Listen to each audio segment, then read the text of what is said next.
Hi everyone, it's Kim from the Westland Area Library, and welcome to Two Chapter Tuesday, where we are going to finish The Mouse and the Motorcycle. We're actually going to be reading the last 3 chapters of the book, so here we go. Chapter 11, The Search. I have to go out into the hotel, Ralph informed his relatives. I've got to help the boy. Oh no, not out into the hotel, cried Ralph's mother. Not while the housekeeper is looking for mice.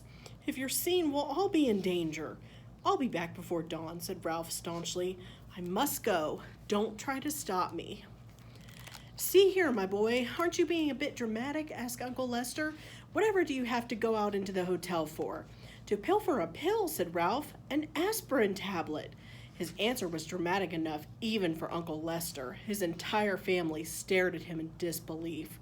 Not an aspirin, not after his own father had been poisoned by one of the dread tablets. An aspirin? Ralph's mother gasped. No, Ralph, not that. Anything but that. It is the only way. Ralph stood tall and brave. The boy has a fever and he needs an aspirin, and I'm going to find him one. Oh, Ralph. His mother hid her face in her paws. But Ralph, quavered Aunt Sissy, remember your father. You can't carry an aspirin in your cheek pouches. It would poison you. How would you get one here? I'll find a way. Ralph was outwardly steadfast in his determination, but inside he wondered how he would manage to get an aspirin into room 215 if he did find one. Roll it, perhaps. Ralph, stay here, pleaded his mother. You're too young. Let your Uncle Lester go. Well, now, let's talk this over, said Uncle Lester.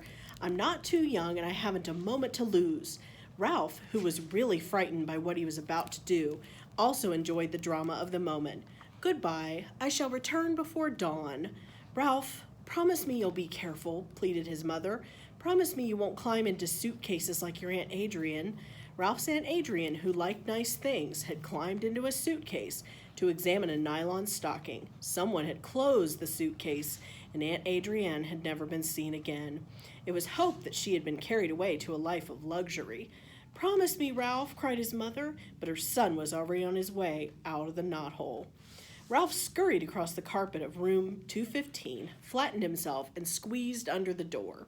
Once out in the hall, his courage ebbed. The aspirin tablet seemed a very small thing to find in such a vast place. It would be much easier to find the motorcycle. No, thought Ralph, I must not even think about the motorcycle. Ralph began to feel pretty small himself, much smaller than he had felt during his show of bravery back in the mouse nest. Down in the lobby, a clock struck 1. There was not a moment to lose. He ran to the next room, squeezed under the door, and searched under the beds and the dresser while the 2 guests slept soundly. All he found was a bobby pin. He skipped room 211 because his enemy, the little terrier, was still there, and ran on to room 209. A hurried search, frightening because of the loud and uneven snores that came from one of the beds, revealed nothing but a few pretzel crumbs, which Ralph did not have time to eat. On and on ran Ralph, down the hall, under doors, around under beds and dressers. There was not a single aspirin tablet to be found. In one of the rooms, he did see a penny that had rolled under a luggage rack, and remembered his mother's wish to leave a tip for room service. But tonight, he had no time for pennies. He must press on and find an aspirin. A small doubt began to creep into Ralph's thoughts as he ran down the hall to the last room on the 2nd floor. Maybe there was no aspirin. Maybe he was risking his life and the lives of his family for nothing. But Ralph pushed the thought aside. He would not let himself become discouraged. If there was no aspirin on the 2nd floor, there had to be one someplace on the ground floor.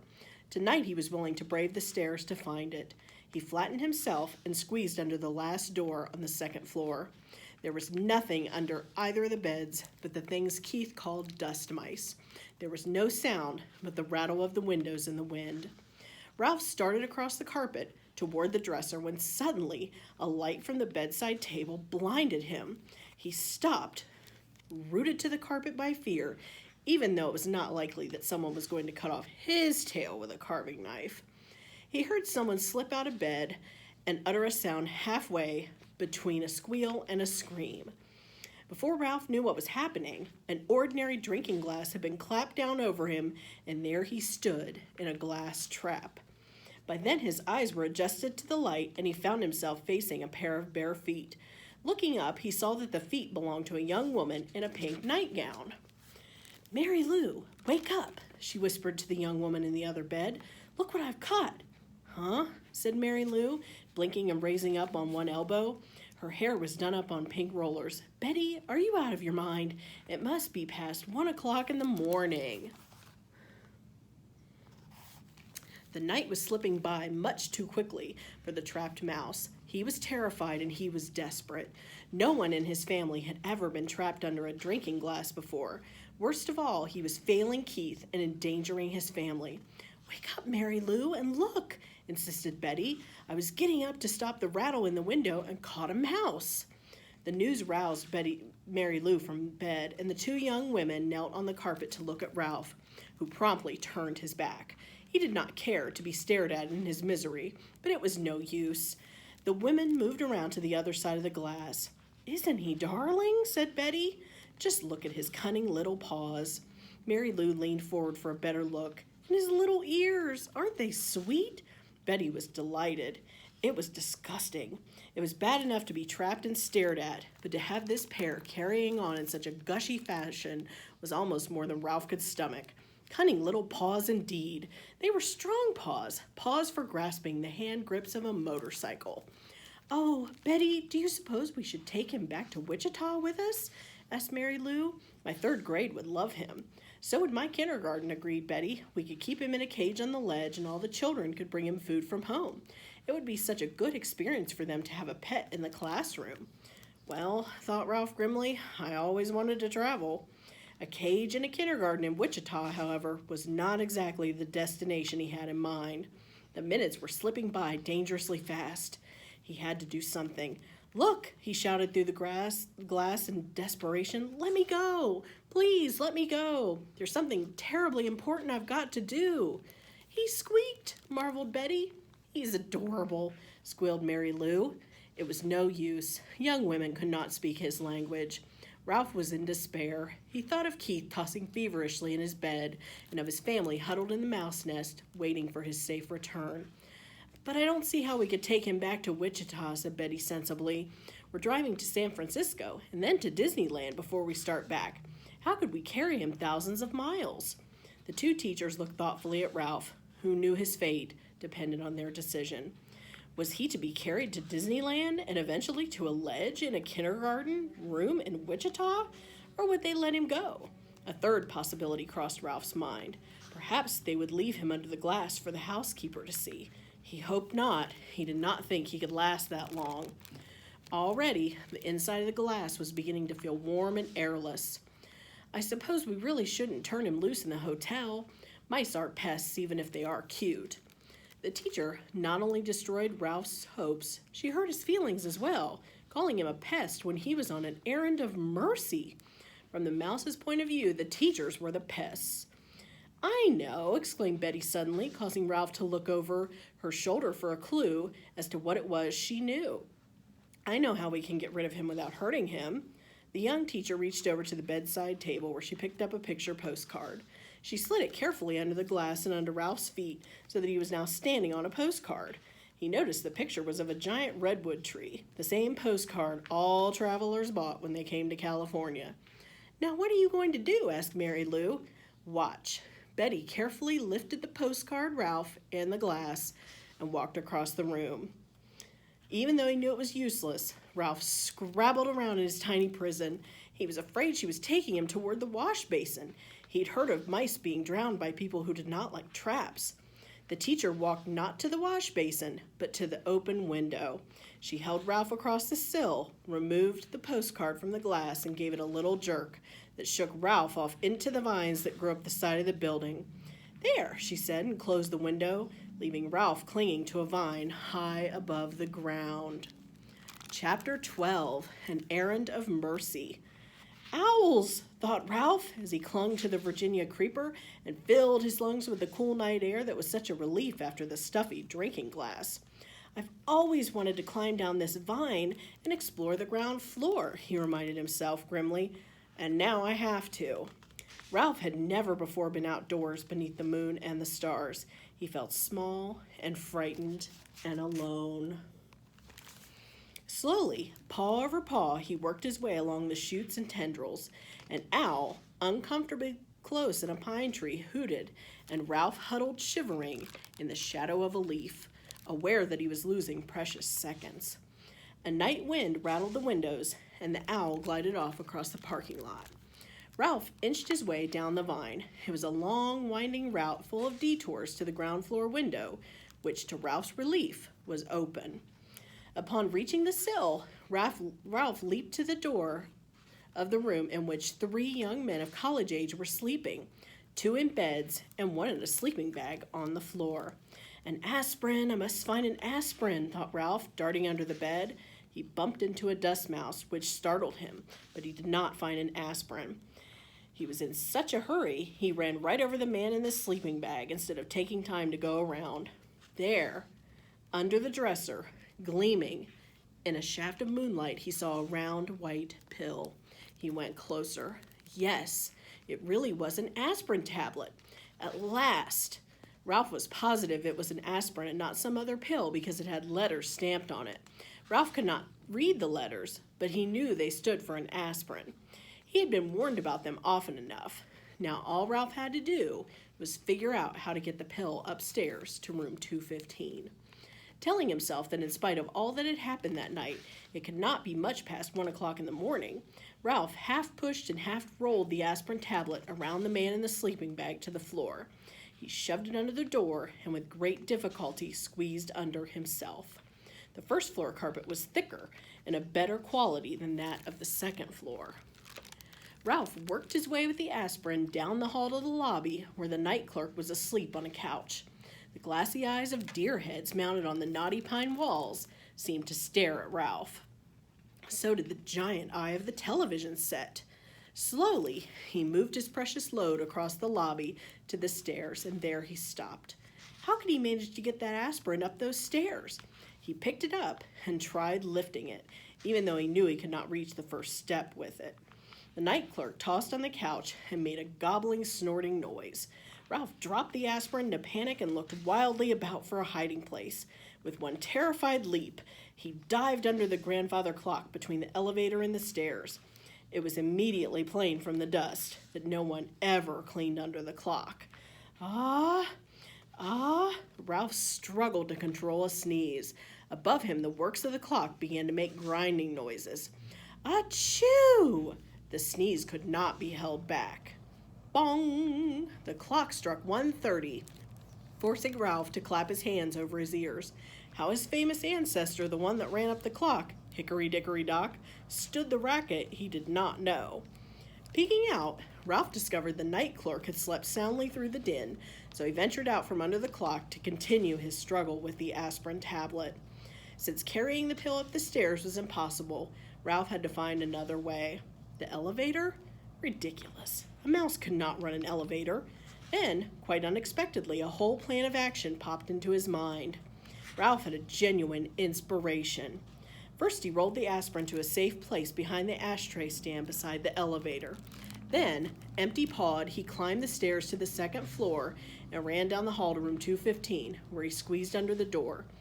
Keith was still half awake, his eyes glinting with fever under their heavy lids. "Psst," said Ralph. "I found an aspirin for you." Murmured Keith. "An aspirin tablet. I found an aspirin." "Where is it?" Keith was more awake now. "Down on the first floor." Oh, Keith was obviously disappointed. "Now wait," said Ralph. "I can get it up here, but I've got to have some help. You have to let me take your sports car." "You're too young," mumbled Keith. "I am not." And it was true that Ralph felt very much older than he had when he lost the motorcycle. "Come on, you need that aspirin, don't you?" "You already lost my motorcycle." "Oh, come on." Ralph was growing more impatient as he felt the night slipping by. "If you won't let me take the sports car, will you let me take the ambulance?" "I guess so." Keith did not feel equal to arguing with a determined mouse. He picked up his ambulance from the bedside table and set it on the floor. "Here." "One more thing," said Ralph anxiously. "Do you think you can manage to open the door for me? I know you feel terrible, but it is the last thing I'll ask, honest, and I promise I'll have the aspirin up here in no time." Keith sighed, but he slid his feet out from under the sheet and hanging onto the bedside table, reached over and opened the door. Ralph was already seated in the white ambulance with the red cross painted on the side. Whee! He took the corner into the hall on 2 wheels and sped down the bare floor between the wall and the carpet till he came to room 211.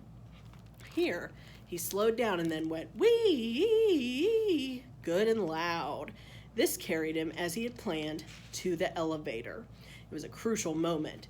Now he would find out if his plan was going to work.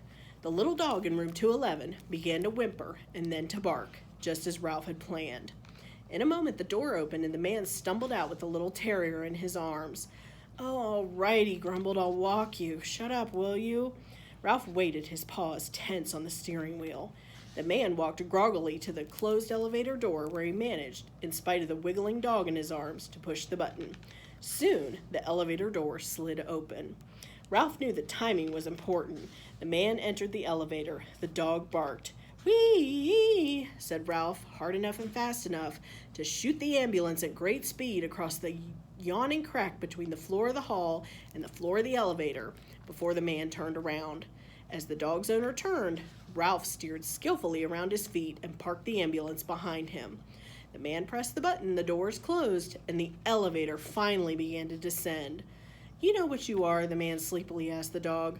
"You're a nuisance. That's what you are. A 4-footed, hair-covered nuisance." The dog ignored his master. "I know you're down there," he yapped to Ralph. "If I could just get down, I'd get you."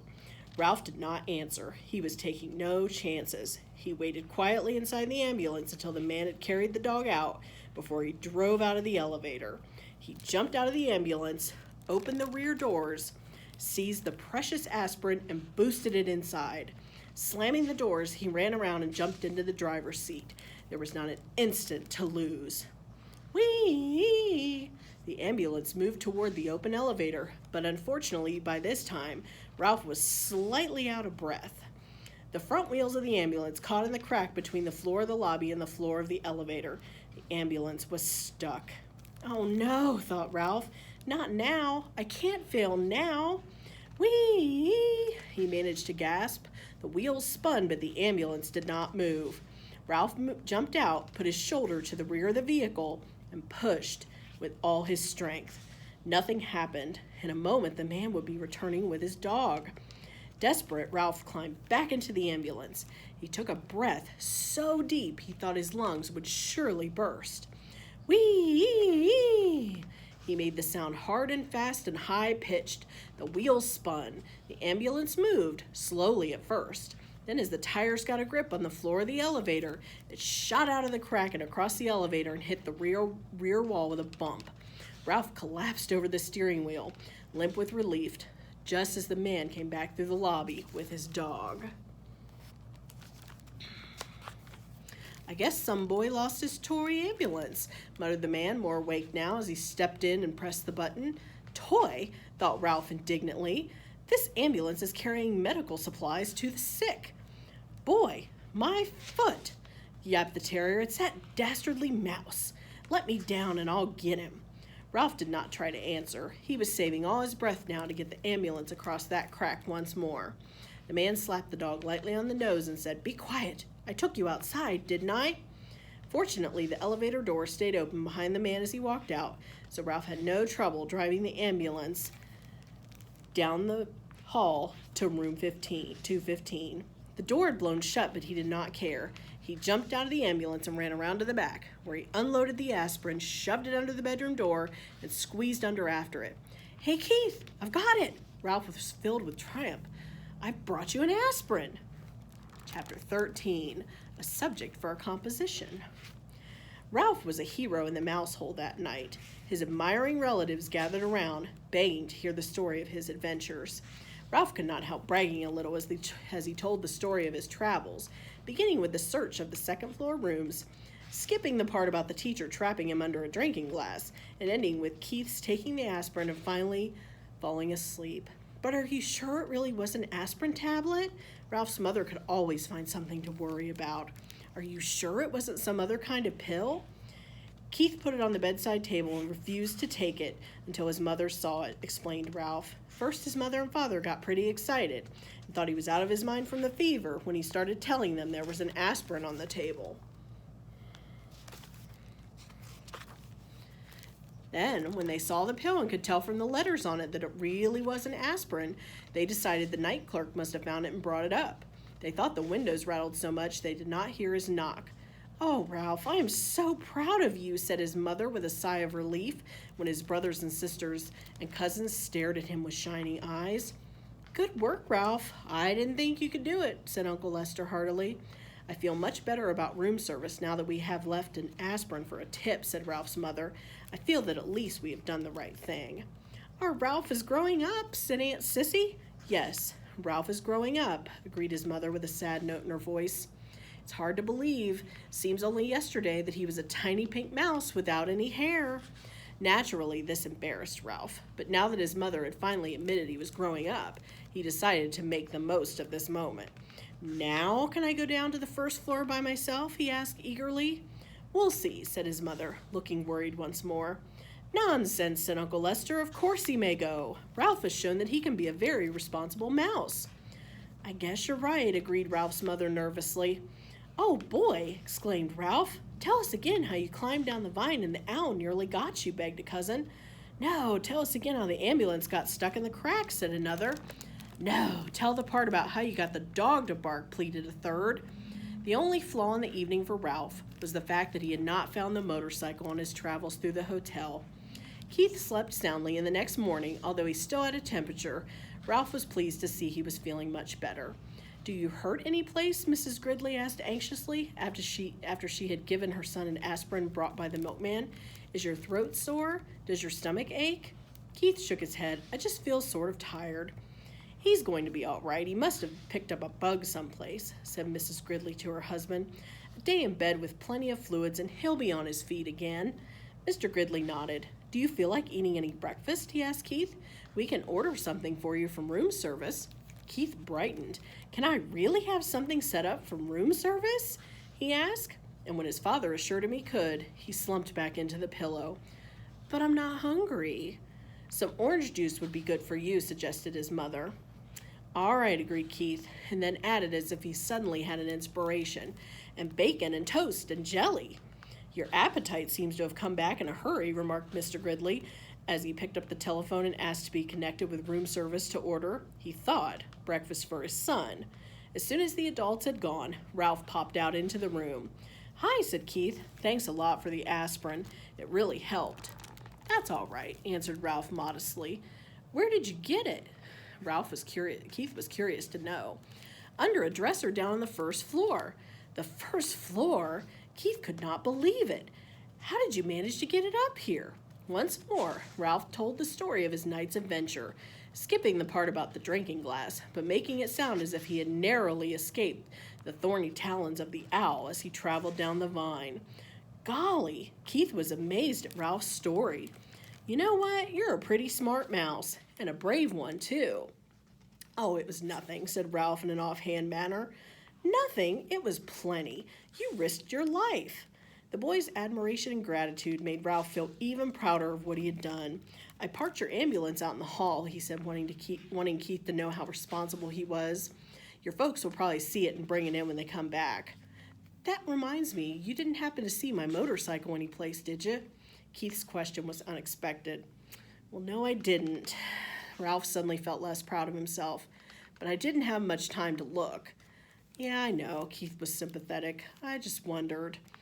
A knock at the door sent Ralph scurrying to the knothole. "Come in," called Keith. Matt entered with a tray. "Here you are, and here's your ambulance. I found it out in the hall," he said as he set the tray across Keith's knees. "Sorry to see you're under the weather." "Thank you. I'll be all right." Keith handed Matt a coin his father had left for a tip. "And thanks for bringing in my ambulance." Matt pocketed the coin. "Thank you," he said. "And by the way, this doesn't happen to be yours, does it?" He pulled the little motorcycle out of his pocket. Ralph was so excited he almost fell out of the knothole. Hey! Keith sat up straight, knocking the orange juice on his tray. It sure is. Where did you find it? In a hamper of linen that had been chewed by mice. Or by a mouse. It fell out when the housekeeper was showing us the damage that had been done. I picked it up before anyone noticed it. Gee, thanks. Thanks a lot. Keith accepted the motorcycle and sat it on his tray. It's my favorite. I didn't like losing it. I wonder how it got into that hamper of linen, mused Matt. Keith grinned but said nothing. Old Matt rubbed his chin and stared at the ceiling. I don't suppose a certain irresponsible mouse happened to ride it into a pile of sheets and pillowcases and got tangled up and dumped into the hamper. Keith tried not to laugh. I don't know any irresponsible mice, he said. Only one responsible mouse. Say, how did you guess? There isn't much around this hotel that escapes my attention, said Matt. I saw that mouse out in the hall with the little motorcycle. I imagine he's a regular speed demon. Ralph could no longer stay out of the conversation. I'm fast, but I'm careful. I haven't had an accident yet, he boasted, and added hastily, recalling his fall into the wastebasket. At least not since I learned to ride the motorcycle. If there is anything I can't stand, it's a cheeky mouse, remarked Matt good-naturedly. What do you call getting tangled up in a lot of linen? What I mean is I didn't crack up in the motorcycle, said Ralph with dignity. He's not cheeky, defended Keith. He's brave. You aren't going to tell the management about him, are you? What's the use, said Matt. If they get rid of these mice, more will move in. Anyway, he's a cute little fellow. It cheers me up just to think of him tearing around on a little motorcycle. If only I could, thought Ralph. There followed an unusually pleasant day for the mice. Keith stuffed the bacon, toast, and jelly through the knothole. The mice feasted on bacon and jelly before the ants could get at them and stored the toast against the rapidly approaching time when Keith must leave the hotel. They slept all morning while Keith alternately napped and played with his cars. For lunch, they enjoyed peanut butter sandwiches again. Ralph did not sleep well that afternoon. He found himself thinking of the tantalizing glimpse he had of the ground floor and of all the opportunities it offered mice. Crumbs in the dining room, leftovers in the kitchen, scraps in the garbage. He lay daydreaming on a pile of shredded Kleenex. He could see himself on the first floor, pilfering crumbs in the dining room at night after the guests were in bed. And from the dining room he would go to the kitchen, right past the night clerk who was sure to be asleep. If only he could make the trip on the motorcycle. The thought of the motorcycle put an end to Ralph's daydream and made sleep impossible. After tossing about on his bed of Kleenex, he got up and poked his head out of the knothole. Keith was awake, lying back on his pillows with his cars beside him. He smiled wanly at Ralph. How are you feeling? Asked Ralph. Sort of tired, answered Keith. Ralph climbed through the hole. Where are your folks? They went out for a little while. They'll be back. I'm supposed to take a nap. Are you going to? Asked Ralph. I'd rather talk to you. Keith leaned over and set the motorcycle on the floor. Want to ride it? He asked. Do I want to ride it? Ralph could scarcely believe he'd heard correctly. You mean you'll let me? After the way I lost it for you? You proved you could be responsible when you brought me the aspirin, explained Keith. You're more grown up. Thanks, said Ralph modestly. I guess mice grow up faster than boys. Keith sounded as though he longed to grow up rapidly as a mouse. You grow a little bit every day, Ralph said as he removed his crash helmet from its hiding place behind the curtain. I guess you're right, agreed Keith. My dad measures me every 6 months against the door jamb of our kitchen back in Ohio. But each mark he makes is higher than the last, but I never feel myself growing. You wait long enough and you will be a grown-up. Ralph felt as if he had said something very wise as he slipped the rubber band on his crash helmet around his whiskers. I guess so. Keith slumped back on the pillows. But it takes so long. I grew up, didn't I? Asked Ralph. You said yourself I'd become a responsible mouse.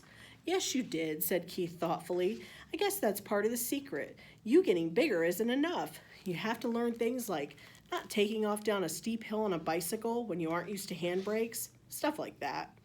Ralph walked with a slight swagger to the motorcycle, grabbed the hand grips, and threw his leg across the seat. He remembered to pick up his tail before he started. Brrr. He took off across the carpet and circled the room, covering the rough parts under the dresser and chair and coming to a halt beside the bed. She has good balance on a rough road, said Ralph with authority. She's a mighty fine machine. Say, Ralph, said Keith, suddenly sitting up, how would you like to come with me when we leave the hotel? Come with you? Ralph was stunned. He had expected to live and die in the Mountain View Inn. Now he was being offered the opportunity for travel that he had dreamed of. Yes, come with me to San Francisco and then back to Ohio. Ralph's first thought was of the motorcycle. If he went with Keith, he would not have to be separated from the motorcycle. Keith must have sensed Ralph's thoughts because he said you could ride the motorcycle every day. Ralph was silent. He had begun to think of other things. His family, the permission he had earned to visit the ground floor, Keith's family, and how they might feel about a mouse. Come on, Ralph, said Keith. You could travel in my pocket. Your mother doesn't care for mice, Ralph pointed out. Not running around loose, agreed Keith. But she let me keep a couple of white mice once. I still have their cage at home. You would be very comfortable in it. Comfortable in a cage? Ralph was horrified. No, thank you. Oh, come on. Would you like to be shut up in a cage? Demanded Ralph. Well, no, but neither would I, said Ralph, especially now that I can finally go to the ground floor. In his disappointment, Keith slumped back on the pillows once more. I guess I knew you really wouldn't want to come, he said. I understand. I sure will hate to see this motorcycle leave, said Ralph, then added hastily, and you too, of course. The boy and the mouse were silent. Both were thinking of their wishes and their regrets that their wishes could not come true. Keith rolled over on his side and propped his head up on his fist. Would you like to keep the motorcycle, he asked. Keep it? Me? Sure, said Keith. I can save up my allowance and buy another one when we get back to Ohio. You really mean it? Ralph could scarcely contain his excitement. Keep it for my very own? Of course. How come? Ralph wanted to know. I just like to think of you riding it, said Keith. You know, if you grew up enough to be trusted with a mouse-sized motorcycle, maybe someday I could earn a big one. The excitement drained out of Ralph. I can't. I don't have any place to keep it. It's too big to go through the knothole, and I couldn't hide it behind the curtain forever, because I've heard that after Labor Day, when there aren't so many tourists, they take the curtains down to be cleaned. That is a problem, agreed Keith. There must be some place in a big hotel like this where you could keep a motorcycle. Ralph sat on the motorcycle thinking as hard as he could. In the closet? He couldn't get it out when the door was closed. Under the bed? Eventually it would be found. How about downstairs? Suggested Keith. I could carry it down for you before we leave. There must be a good hiding place down there someplace. There's that big old clock my ancestor ran up, said Ralph thoughtfully. Nobody ever cleans under it, but frankly I don't care to have it striking over my head. Keith thought a while. How about that big television set in the lobby, he asked. The noise shouldn't bother you because you would only go under it at night when everyone was asleep. Yes, Ralph was excited. That's a perfect garage. I saw it when I got the aspirin. The legs are just high enough for the motorcycle, but not quite high enough for a vacuum cleaner attachment.